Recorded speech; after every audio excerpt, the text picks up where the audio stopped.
दोस्तों, आप अपना घर बना रहे हैं या फिर बनाने की सोच रहे हैं, तो घर में मटेरियल में ब्रिक्स सबसे इम्पोर्टेंट होती है।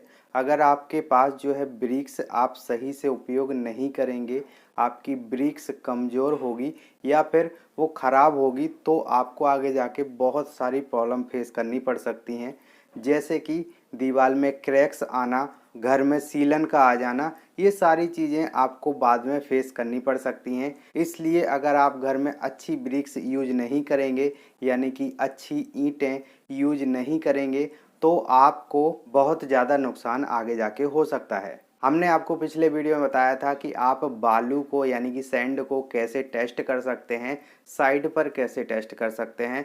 आज हम आपको बताएंगे कि ब्रिक्स को यानी कि ईंटों को आप कैसे साइट पर चेक कर सकते हैं, उनकी क्वालिटी चेक कर सकते हैं। तो आप वीडियो में लास्ट तक बने रहिए और हमारे चैनल पर नए हैं तो चैनल को सब्सक्राइब कर दीजिए। चलिए बताते हैं आपको कि वो 8 चीज़ें क्या हैं जिनसे आप चेक कर सकते हैं कि आपकी ब्रिक्स, आपकी ईंटें सही हैं या नहीं हैं। यहाँ पर बोर्ड पर मैंने 8 चीज़ें लिख के रखी हैं और 8 चीज़ों को मैं बारी बारी से आपको बताऊंगा। यहाँ पे पहली चीज़ है कि आप स्क्रैच टेस्टिंग कर सकते हैं। स्क्रैच टेस्टिंग का मतलब होता है कि आप किसी ईंट को हाथ में ले लीजिए और उसमें अपने नैन से यानी नाखून से स्क्रैच करके देख लीजिए। अगर स्क्रैच गहरे हो जाते हैं तो वो ईंट की क्वालिटी कमज़ोर है, वो ख़राब है। उसमें अगर हल्के स्क्रैच होते हैं या फिर स्क्रैच होते ही नहीं हैं तो वो बेस्ट क्वालिटी की ईंट है। ये एक सिंपल सा साइड टेस्ट हो जाता है।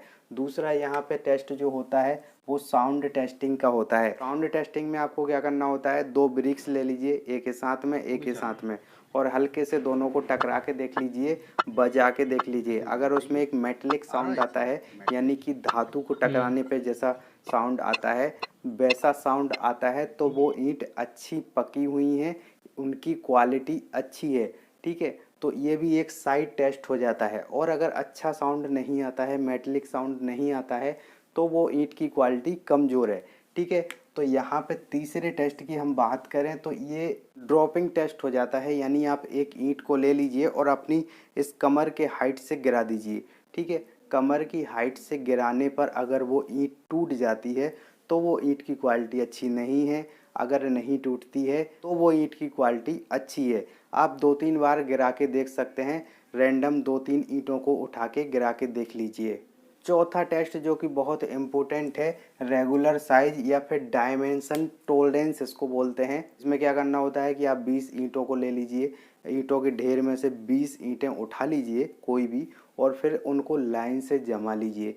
अब उसमें देखिए कि सारी ईंटें बराबर हैं कि नहीं, उनका कलर एक जैसा है कि नहीं, उनकी जो हाइट और उनकी लंबाई चौड़ाई सब बराबर है कि नहीं, वो चीज़ आप मैच कर लीजिए। सारी चीज़ें अगर मैच होती हैं, सारी ईंटें मैच होती हैं, तो वो अच्छी ईंटें हैं। ठीक है, इसमें आपको टोलरेंस पता चल जाती है, तो ये भी एक साइड टेस्ट हो जाता है। अगला टेस्ट है जो है कलर टेस्टिंग, जो कि मैं आपको बता चुका हूँ, ये भी टोलरेंस में आ जाता है, लेकिन आप इसको अलग से भी कर सकते हैं। पूरे ढेर में देख लीजिए कि सारी ईंटें बिल्कुल एक ही कलर की हैं कि नहीं, तो वो कलर टेस्टिंग हो जाती है। अगला जो आता है वो है एब्जॉर्प्शन टेस्ट।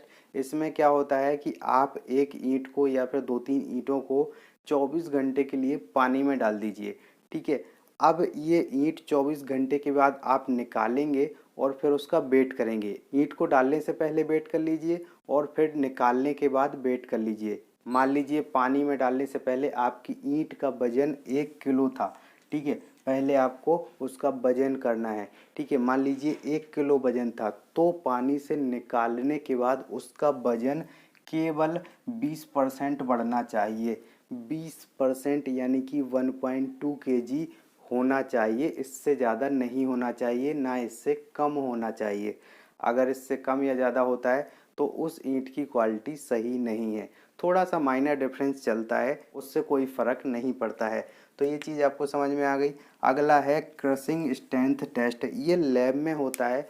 ठीक है, इसमें जो है क्रशिंग मशीन में बीच में ईंट रख के उसकी स्ट्रेंथ चेक करी जाती है, तो ये लैब टेस्टिंग हो जाती है। इस पर मैं अलग से वीडियो बना सकता हूँ, आप कमेंट करिए तो मैं बना सकता हूँ। एक और टेस्ट होता है जिसको हम बोलते हैं एफ्लोरेसेंस टेस्ट। ठीक है। एफ्लोरेसेंस टेस्ट में क्या होता है कि आप इसको लैब में भी कर सकते हैं और साइट पर भी कर सकते हैं। आपको इसमें एक ईंट को या फिर 2-3 ईंटें ले लीजिए, आप पानी में डाल दीजिए 24 घंटे के लिए। वेट वेट कुछ नहीं करना है आपको, बस आप पानी में डाल दीजिए और फिर 24 घंटे के बाद निकालेंगे, उसको सुखाएंगे तो आप देख लीजिए उसके ऊपर ग्रे कलर की या वाइट कलर की परत तो नहीं जमी है। अगर उस पर कोई लेयर जमी होती है तो वो ईंट सही नहीं है, उसमें कुछ अलग से मटेरियल मिक्सिंग किया गया है, तो वो चीज़ नहीं होना चाहिए। वो चीज़ ईंटों को चमका देता है लेकिन उसकी स्ट्रेंथ को घटा देता है, ठीक है।